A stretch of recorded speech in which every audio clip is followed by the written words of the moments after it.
a keynote by DINIS GUARDA. He's the founder and CEO of Ztudium. He will be talking about the conjunction between blockchain and AI technology and how governments and enterprises can benefit from embracing these technologies. Please welcome DINIS.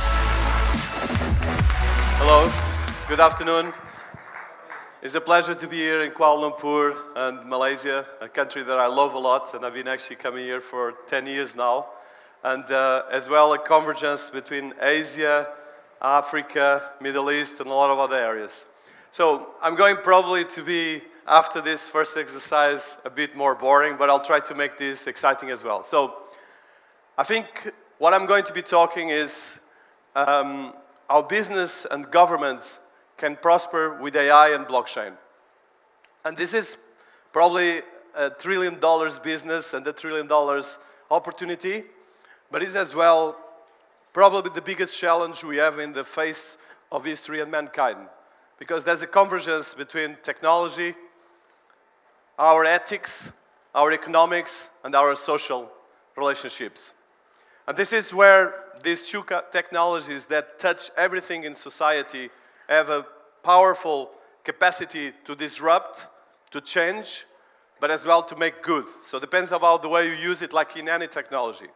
So what I'm going to be trying to analyze is the shift that is happening with these technologies, trying to demystify a lot of the areas that exist, because when you talk about blockchain, people tend to get out of focus and think about crypto, think about a lot of other things. So we need to make a conjunction and understand how we can use it better from the biggest areas of governments, finance, business, but on the day-to-day opportunities that we have.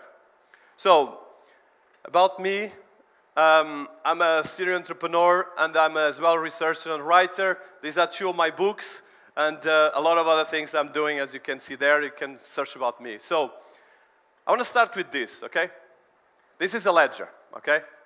And this is, for now, still 80% of the world economy to 90%. Paper.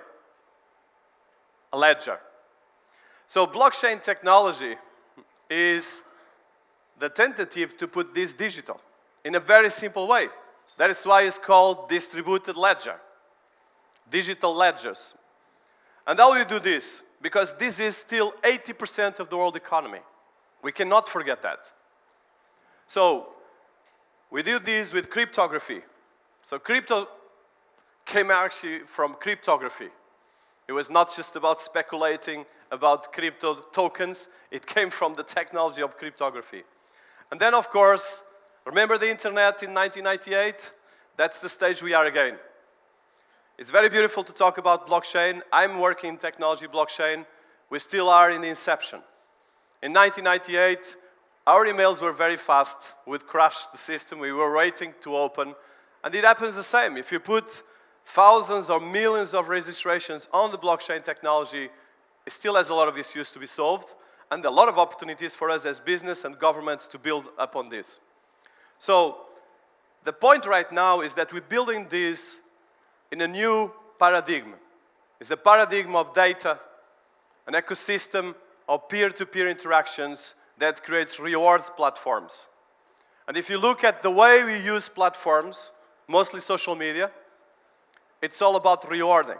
And it becomes as well gamification, addiction, and a lot of other areas. So how can we use this technology, blockchain technology, and especially the smart contracts, the distributed ledgers, to create a pure trusted record of human data, the ledger, and as well identity. Blockchain technology is creating identity for the data. And that's why it's so powerful, so disruptive. And how do we do this? We do this in the convergence between blockchain and artificial intelligence. But you have to bear in mind that artificial intelligence is still in its early days. At the moment when we talk about artificial intelligence, we talk mostly about machine learning. And it's mostly putting algorithms calculating data and calculating equation of maturing data to get insights for our society, for our business, for our governments. And why the business have to do this? Why the governments have to do this? This is the $1 billion or $1 trillion question that we have to answer, but we have to answer with action now, not in a lot of time from now. So 8 points, very important. Digital transformation is about blockchain and AI, and the global economy is still not digitized. That's point one, and we need to highlight this. It's a massive opportunity, it's a massive challenge. Second, blockchain and AI technology have the potential to disrupt the fundamentals of us as citizens. Third, we have to contextualize the governments and business with these technologies. Fourth, contextualize central banks and governments because it touches money, it touches fragments of data and technology. And then the smart contract technology, why the governments have to use this, the risks that come out of this, and what to do now. So, very important thing, as I mentioned, and I want to repeat this because people forget this. We're still in the early stage of data. We have a paradox, nevertheless. The financial industry is using 90% of digital capacity, whereas the financial or the economy is using 90% of paper. So we have already a paradox. That's why we had the financial crisis in 2007, and that's why we have a lot of issues with the banking industry, because they are using technology faster than the rest of the economy. And this brings a big question here. And this slide is very important for governments and for all of us. So there's a lot of different data. I found this data, and I tried to go through the data. The world debt, that's a very important thing. The world debt is $247 trillion. The world GDP, that's the scary number. The world GDP is around $78 trillion. We have a paradox technology cannot solve. Okay, this is the fundamental problem for governments. We cannot just create more money that doesn't exist, because at a certain point the machines will just say 1 plus 2 or plus 2 is 3, not 1 plus 3 is 1 billion. So we need to be very careful about this and understand that this is the fundamental problem that the machines cannot solve. Actually, they just will highlight this. For instance, during the Brexit, the first month of the Brexit, there was an algorithm here in Asia, in Hong Kong, that crashed the price of the pound because the algorithm calculated that the Brexit will destroy the UK economy. But of course, the UK government pushed the price of the pound in order not to crash it. So, of course, there was a crash because that algorithm went too fast. But the algorithm was actually behaving rationally. So this is just an example. But we have something more complex, is that we have data centralized, data open, and then we have all the different areas of research into governments. Industry, research, citizens, public administration. All this data is in silos, is not organized, and is easily hackable, as was said before. And at the same time, most of the governments cannot track the data from one department to another, to another, to another. And this creates a lot of issues, as you can imagine. So, if you look at the history of money, this is very interesting. We start with tribal chiefs, memory, and the royal stone as the first kind of historic memory of money, diamonds, fiat money, and we went to data ID money. Data is the money of our time. Forget everything else. Who has the data controls the world economy. Look at the biggest companies in the planet. They're not the biggest companies in the planet because of transactions of commercial, of money. It's because of the data they own about us. And this is the biggest shift that we have. So the blockchain technology and AI can actually organize this data in an intelligent way, if you use it right, of course, and if you scale it right, because we need to do that part. And then it can actually distribute it in a way that cannot be so easy to hack, and everyone can access to that. That's the theory. The practice is much more tricky, because we are humans, and we tend to screw up. Okay, so we have to be very careful about this. So, data as identity and data as economy. This is the fundamental point when it comes to blockchain. So, digital transformation architecture is blockchain and AI. And you cannot separate the two, although the two are partly one, if you can talk about foundational technologies. And if you look just about some of the areas, you have a lot of things right now, okay? And the fintech is critical because everything is about finance and technology. because we need money for making transactions, for business, for governments, for everything else. Then we have these three areas that are the digital transformation foundation technologies. And then we have different business models, UI, UX, because everything has to be simple to use. Otherwise, people don't use it. And of course, all the different areas that every business has to use in one way or the other. And I think the challenge is, how can we get all of these right? And of course, do business in a simple way, because our business have to be about selling something fast and good enough for our customers. So this slide is particularly important because I want to repeat this, and you can put blockchain and AI, but mostly blockchain, okay? When you talk about blockchain, there's so much myths because people tend to think just about one of these. Normally, it's the point 4. That is the biggest misconception, okay? Cryptocurrencies is not blockchain. They use blockchain, okay? It's a speculative, in the bad way, in the good way, is tokenization of assets. And you can do it in a lot of different ways. I'm not going through that now. But these are the 8 points that we have to consider when you talk about blockchain. There's the concept of trust, digital trust, data trust, decentralized and distributed. It's very important. One thing, and I want to be polemic now, is I don't believe in decentralized technology. Because we are not decentralized. All the systems of nature, with probably 2 or 3 exceptions like the spiderfish and the other things, are central. And if we put everything completely decentralized, who's going to be controlling the data in some ways? So you can distribute the data. Decentralized, it is much more sensitive. We still need to have some kind of governance. Otherwise, we get a chaos. And we need to be very important about this concept because there's a lot of myths around this, okay? Because if you're going to tell government that you're going to decentralize everything, okay, who is responsible if something screws up? We are all responsible? I'm sure when something goes wrong, we don't get happy with that. So, and then of course, all these different areas, I would say the point 6 is critical because smart contract technologies and machine learning.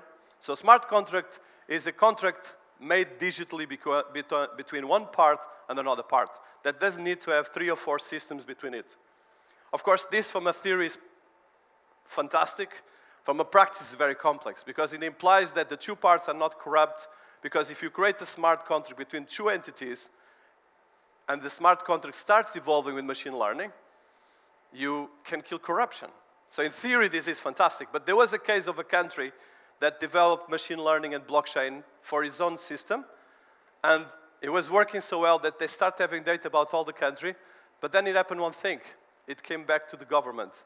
And it started showing as well all the data about the government and the officials of the government. And as you can imagine, some people don't like to know this. So there is a lot of building blocks here. We talk about Tate. And this is very important to demystify this, because it's one of the things that annoys me in blockchain conferences, is that we only talk about crypto, or we want to talk about the other thing. There's a lot of things here, okay? And we need, of course, I don't want to complexify this. I want to simplify it. But in order to simplify, we need to understand what you're talking about. Otherwise, we're just creating more myths and more problems.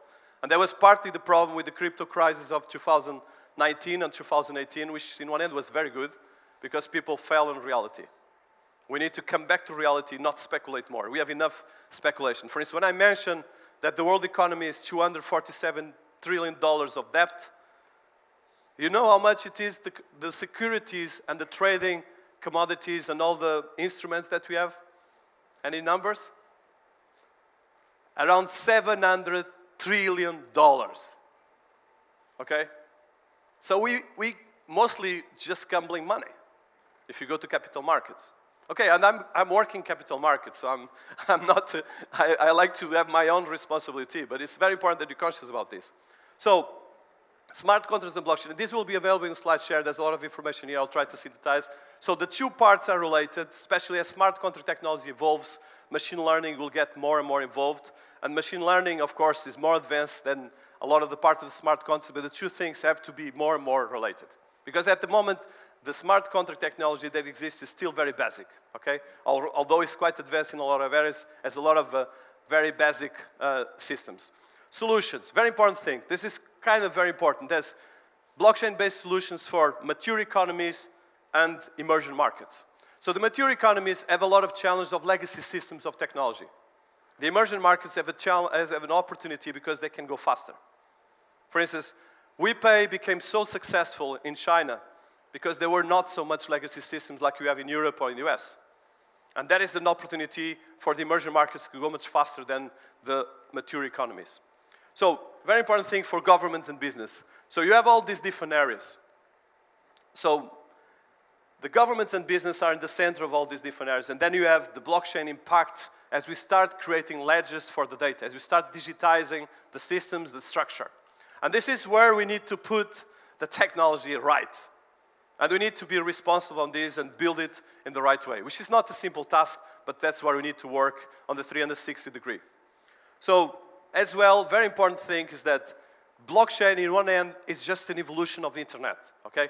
We should start saying that blockchain will solve all the problems of the world. No, it's just another technology that is more advanced, that is solving more problems, but it's an evolution of the internet. It's creating a data layer for the internet, a ledger data distributed system, okay? This is very important. And of course, this creates a lot of capacity, especially for the financial industry. So, at the moment, worldwide, blockchain is becoming mainstream in the financial industry. That's the industry that adopts, and I'm not talking about crypto, okay? I'm talking about the biggest banks in the world doing operations from Santander to HSBC to Barclays. All of these banks are doing transactions of payments with blockchain technology. So it's not just some kind of startups, crazy guys in one incubator. It's actually the biggest banks in the planet, JP Morgan and all of these ones. And very important thing, separate the technology from the crypto, okay? That's two different things. Both of them have the good things, but of course they can be used for a lot of bad things. But as you see, there's a lot of patents. There's 24 countries that are investing on this, and this data is from actually 2 years ago. So now it's actually more than this. And then of course, this is the most revolutionary part. So just one note here. My book is The Next Tsunami. If this is used in the wrong way, our children are in a very bad situation. Because they will be in a dictatorship system that anyone can control everything. Because if you use this technology to control the data from medicine, from healthcare, you can hack the database of the local Ministry of Health and discover that there's this percentage of people that are allergic to a system, and you can kill millions of people like the Nazis tried to do in the Second World War with IBM computers. Okay? And at the time, the computers were not what we have now. So, blockchain initiatives, this is mainstream all over the world. And as you see, it's all over the planet. There's more advanced, less advanced. I'm talking blockchain technology, okay? I'm not talking so much about the crypto part. And then healthcare. This is particularly important. Healthcare is becoming a big area for blockchain technology. Why? Because the data, if you put the data of healthcare distributed, we can actually have more security. We have more capacity to improve the scale of the medications of governments and improve lifestyle. Because you understand that, let's say, there's this percentage of population that has cancer. What are they eating? Where are they going? What is the water system? You can actually save millions of people and improving all the things.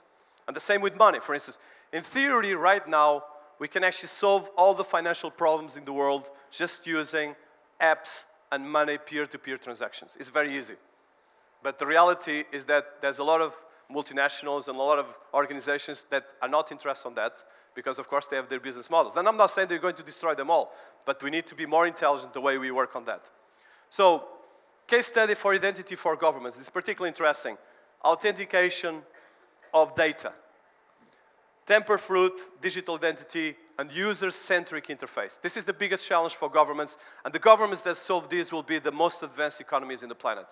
Creating unity of data for the users. Because at the moment I have my electoral data, I have my health data, I will have my political data, so we have so much different things that is difficult to find. So this is where we need to work and improve things. And then of course, a very important thing is that this is very disruptive, okay? Most of people don't understand this. And this is very similar to what happened in the 19th century with the Industrial Revolution. Because people got out of jobs suddenly. And there was a lot of disruption that partly took to the First World War. So we need to work in education, reskilling of people. Because most of the jobs are going to be automated in the next 5 years. And we'll have to think that everyone is a startup, everyone is a business. So everyone is a data owner as well, a data center. I don't know if you thought about you as a data center, but everyone here is. But your data center is owned by Google and Facebook. So just think about it. And Alibaba. So I think, how can we work this? Some conclusions is that this is not easy, but there's a big opportunity here. And a lot of these things are common sense, okay? It's just common sense about education, making relationships between governments and privates and business, and being in events where you can actually learn, where you can share, where you can ask questions, but don't let some crazy people decide this for us. We are all responsible for this. So, to finish, and I think I want to highlight mostly the importance of taking initiative now, okay? Everyone here is responsible for this. And on this, I'm a bit activist in the good way, because if you leave this for other people, we'll have serious consequences. So thank you so much, and I'll be around for questions. Thank you so much.